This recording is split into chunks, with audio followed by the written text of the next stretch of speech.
Real quick before I start this video, I wanted to give a huge thank you to everybody who's given me feedback on the channel recently. It's been a wild couple of months, and I can't believe it, but we are almost at 50 subscribers. That's ridiculous. I never would have dreamed, honestly. I did want to thank someone on Twitter who's helped to include me into sort of the community of narrators.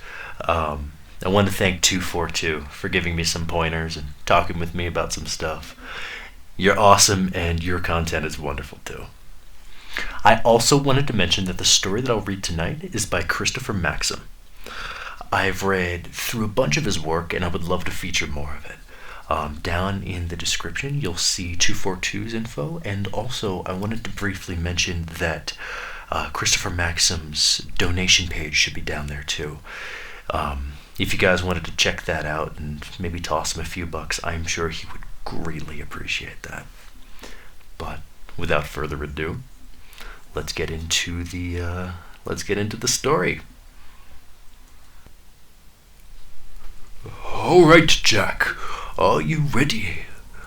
After being strapped down by the orderlies, an older gentleman with a white coat stepped over and looked down at me as my back caressed the cold metal slab that I was fastened to. I presume this was Dr. Covenwood, the lab's head of operations. I guess so. This was risky business. I would be humanely injected and gassed with various chemicals to render me medically dead. Then I would be revived to report my findings as a part of a study on near-death experiences in the afterlife.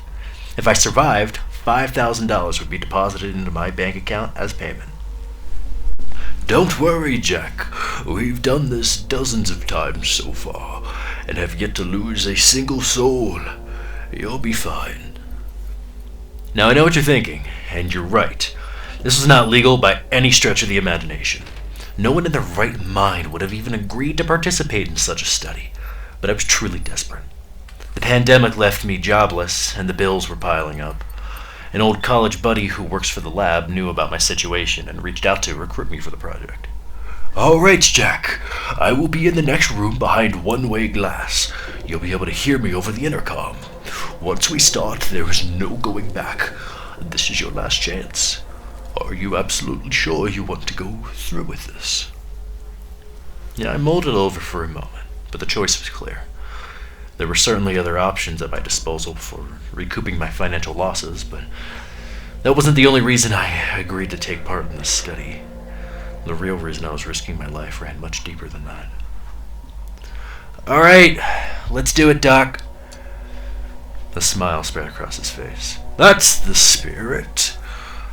Dr. Covenwood scurried out into the control room and fired up the intercom as quick as he could, probably to get the ball rolling before I changed my mind. Remember, Jack, you'll only be gone for 30 seconds, and then we will bring you back.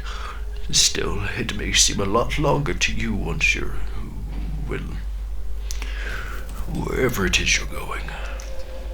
Time dances to the beat of its own drum in some places. Retain what information you can upon waking, and tell us what it is you've seen. I nodded at the camera hanging above me from the ceiling. All right, Jack, this is it. See you on the other side. I remember bracing myself for death, but it's all fuzzy after that, and bits and pieces of my memory still floating in a vast ocean of consciousness. I can only recall the sensation of falling and the occasional voice whispering in my ear, though I couldn't for the life of me make out what the hell it was.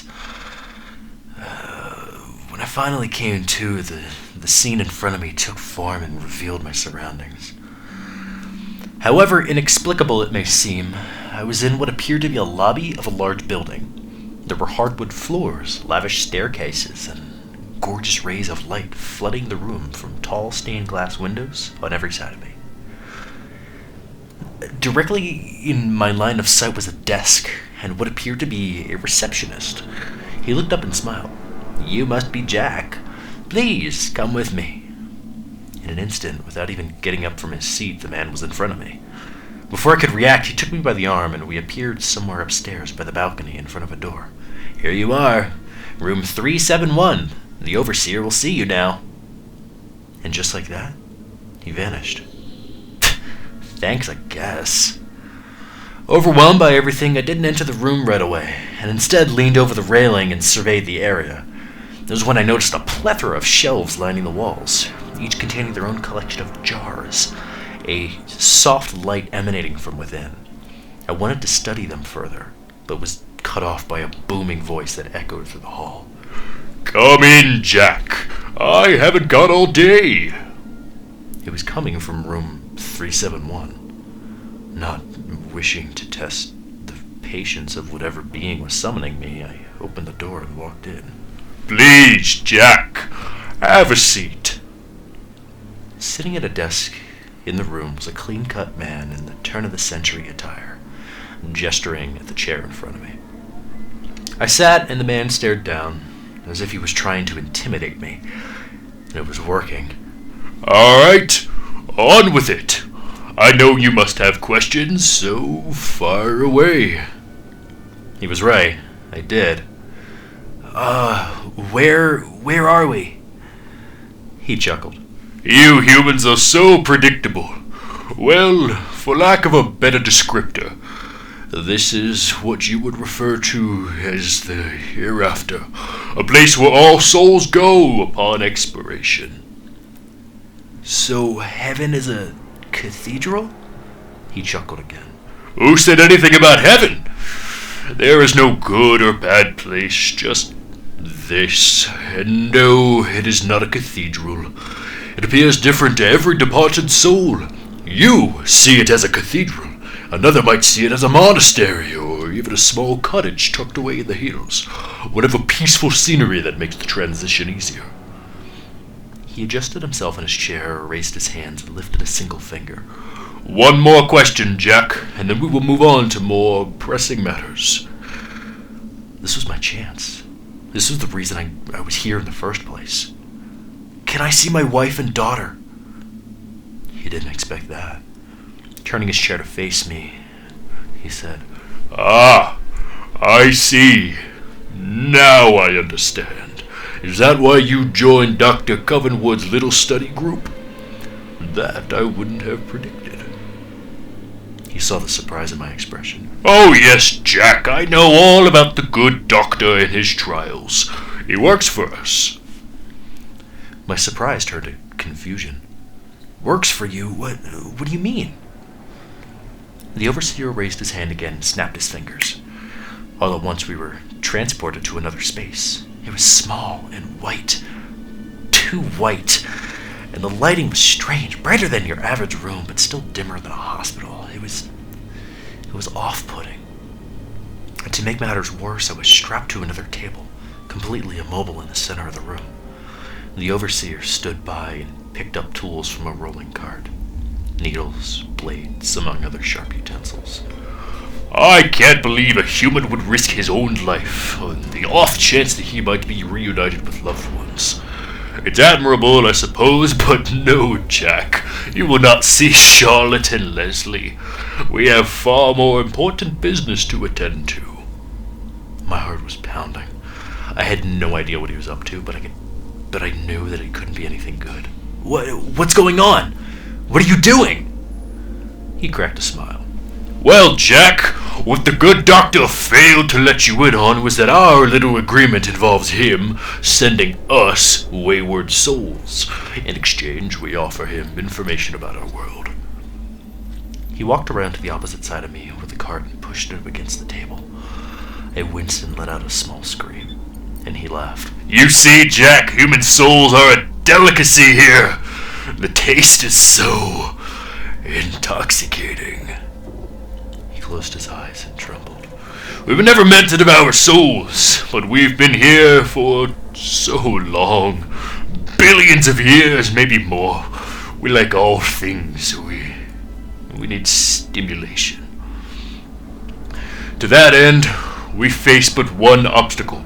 The pesky laws of this realm dictate that we can neither lie nor take what isn't ours.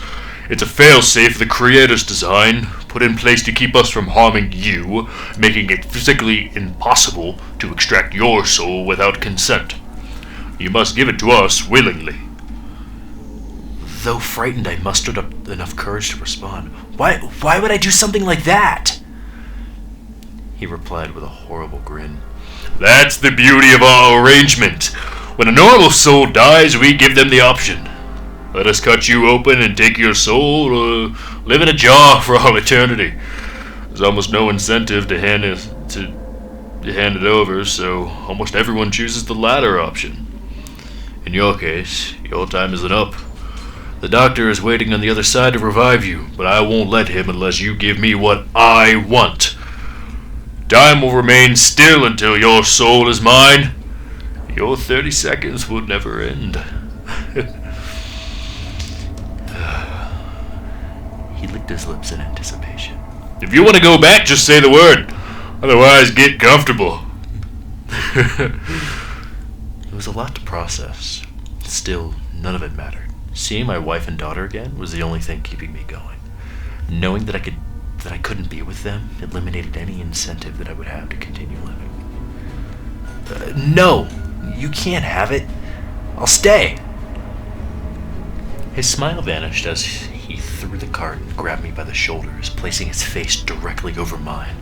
His eyes were now red and his mouth full of dagger-like teeth that overlapped one another in a grotesque pattern. You will give me your soul, and I will rip away every last fiber of your flesh to get it.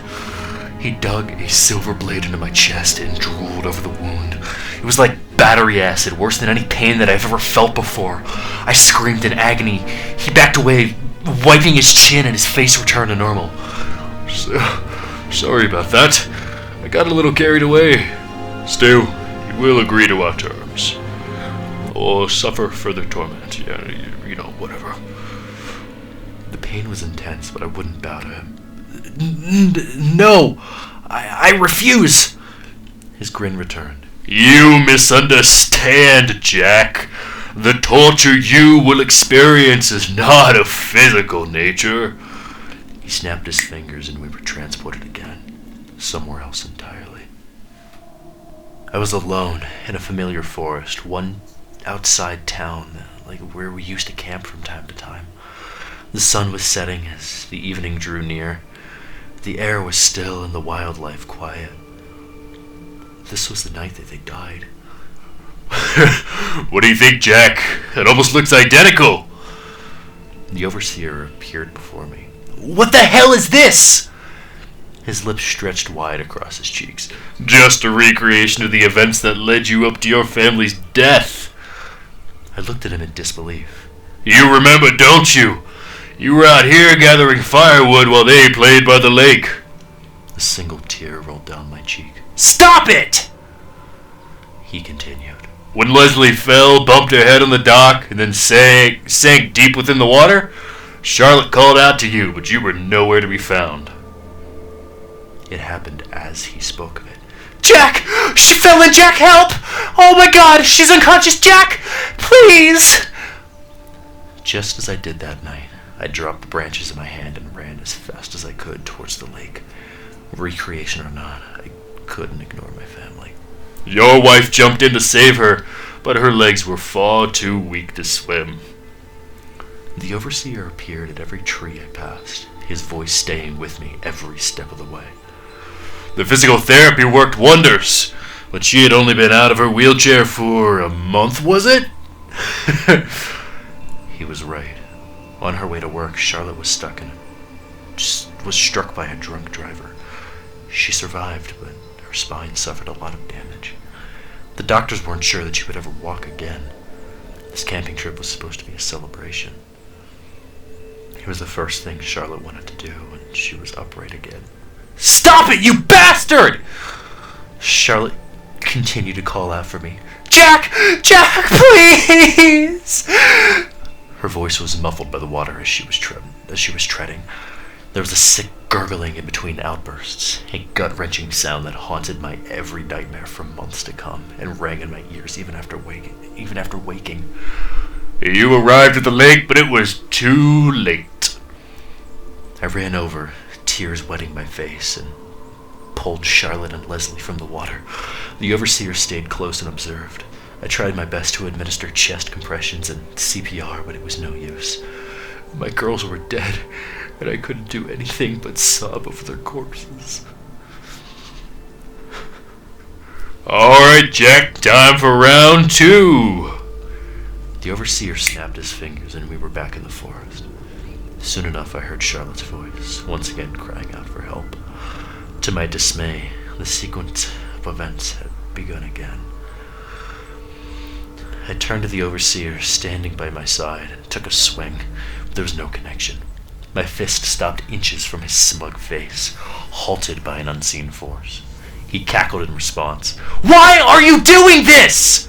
You know why, Jack! Give me your soul, or submit to this existence! You will be stuck here forever to relive the worst night of your life over and over and over again! I ran to the lake, faster this time. Still, when I arrived, they were gone. That's right, Jack! No matter what happens, this will be the conclusion! You will never make it in time! Never! We appeared back in the forest. What will it be, Jack? I ran again. The overseer followed. "No! I won't do it! I can save them! This time I know I can!" The overseer's eyes became red as he moved from tree to tree. Then fucking suffer! Charlotte continued to call out for me as I continued to run. After it was done, it started again, and again, and again. All the while, the overseer stayed and watched and laughed. Eventually, I cried myself dry. I pressed on anyway, determined to save them. Even if it was all a part of an elaborate illusion, I needed this more than the overseer knew. Eventually, he interrupted. Stop! Jack! Jack! I ignored him at first. Jack! Stop! As I ran as fast as I could, Charlotte's voice as my beacon, well on my way to another lakeside funeral. Stop! No! The overseer stepped in front of me. The scene around us vanished. We were now surrounded by darkness, a mysterious place devoid of any and all light. If you truly insist on continuing this run-down memory lane, then I think it's time we change some things. Have fun, Jack. This will be your life now. He snapped his fingers and I was back in the woods.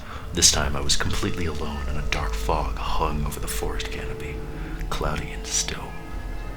Focused, I ran past the trees, but Charlotte's voice never met my ear.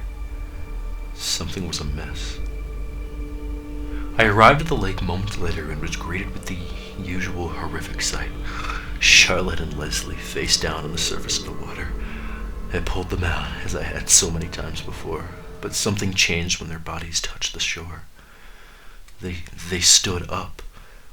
Charlotte and Leslie's lifeless bodies now stood upright before me, eyes darker than the deep abyss they were pulled from. Water spilled from their mouths as they walked towards me. Charlotte then spoke. "You killed us, Jack.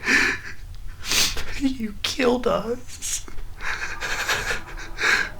I backed away in terror, sobbing the whole way. Charlotte, I'm sorry. I'm so sorry." Leslie stepped ahead. "Why didn't you save me, Daddy?" I fell to my knees as they approached. "I love you so much and I miss you terribly. Please forgive me. I never meant for any of this to happen." Charlotte leaned over and put a cold hand on my head. "You lived. You don't deserve forgiveness on top of that." She pressed her lips to mine and the taste of death coated my tongue. I tried to disconnect, but she forced me against her with her brute strength. Her arms wrapped tightly around my head, and then she began sucking the air from my lungs. Leslie chimed in. "This is how we felt, Daddy. We couldn't breathe. Now you can be like us." I struggled and struggled, but I couldn't break free. Just before losing the last drop of air in my lungs, something happened. It was faint at first, but then grew to an audible whisper. I recognized it as it crept into my ear. This was the same disembodied voice that followed me to the afterlife. I could now tell that it was that of Charlotte, the real Charlotte. Save us, Jack! I didn't know what she meant. Save us, Jack! You have to make a deal with the Overseer! Make a deal? Okay, I could do that. By some miracle, I was able to rip myself away and inhale as much oxygen as I could in one breath. Then, before the corpses could attack again, I called out to the Overseer. Okay! Okay! Stop! I'm ready to bargain. The dead versions of Charlotte and Leslie vanished. The sky opened up, revealing a full moon. Its dim light soaked in small little ripples in the lakes as the Overseer walked from behind. Had a change of heart, have we? I took another deep breath. Charlotte's whisper was still with me, guiding me to the rest of the way. He can't lie. Ask him some questions. Okay, I'm gonna give you my soul, but first, I have questions. He rolled his eyes. Fine. On with it then. Ask him about the jarred souls. What he does with them. What do you do with the souls once they're jarred? He squinted at me suspiciously. Where's this coming from, Jack? I was firm in my reply. Just answer me. He clenched his teeth. Fine. For the most part, they stay untouched in their jars on the shelf. But sometimes we take them out and ask again for consent. Ask how? And how do you do that? Torture? His eyes widened at that word. Of course, Jack. What other way is there? Ask about us. What about Charlotte and Leslie then? Do you torture them? He leaned in and snickered. Yes, the same as I'm torturing you now. They relive this night just as you have. Your wife is strong, but I'll break her. Then their souls will be mine, just as yours will be. A matching set if there ever was one. My blood was boiling. I wanted to lash out, but Charlotte's voice soothed me. Save us, Jack. The pieces clicked into place. All right. I'm gonna give you a choice. The Overseer scoffed at me. You're gonna give me a choice? Yes. I can guarantee you that Charlotte won't give in to your head games, and neither will I. Not so long as we have each other. You can either keep trying and torture us until the end of time, or, if you have better things to attend to, and I'm sure you do, you can let me go. He looked shocked. Let you go? I continued. No more torturing my wife and daughter and allowing the doctor to revive me. When I die, my soul is yours to do with as you please. It's the only guarantee that you'll get out of any of us. He stood back and pondered for a moment. You make a compelling argument, Jack. Normally, I wouldn't even consider a deal like this, but I've wasted enough time on you three as is. As such, here is my counteroffer. I'm feeling generous, so I'll offer you 2 years on Earth with your souls intact, and your family will rest during that time. Then, you will die, and I will retrieve all 3 of your souls. Your familial bond can serve as consent for the lot of you. There was no way that I could accept those terms, but Charlotte's voice chimed in. Take the deal, Jack. It'll be fine. We'll have 2 years to find a way out of it. I didn't like it, but I had to listen to my wife. She always knew best. God damn it. Okay. You have yourself a deal. The Overseer smiled and then snapped his fingers. I awoke in the lab to Dr. Covenwood at my side, tending to the wound in my chest left by the Overseer. Oh, goodness, you awake? Knowing the hand that he played in this, I looked up at him in disgust. I know. I'm sorry, Jack. This is just the way that it has to be. This research is vital to the progression of mankind. He finished bandaging me up, undid my straps, and backed away, probably expecting a fist to the face. You're just lucky I was able to make a deal with the overseer to protect my family. I stood up and Dr. Covenwood stepped out of the control room, opting to speak through the intercom. Actually, Jack, that was all a part of the plan. One soul at a time used to cut it, but as of late the overseer wants more. He let out a loud sigh before continuing. There's no way out of this, I'm afraid.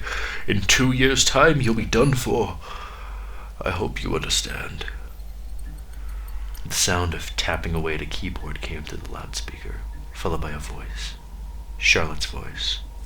Save us, Jack. My heart sank. I used old recordings of your wife and created a simple program that would allow me to alter my voice to sound like hers. Everything I said over the intercom, you were able to hear on the other side. I'm so sorry, Jack. Oh my God. What have I done?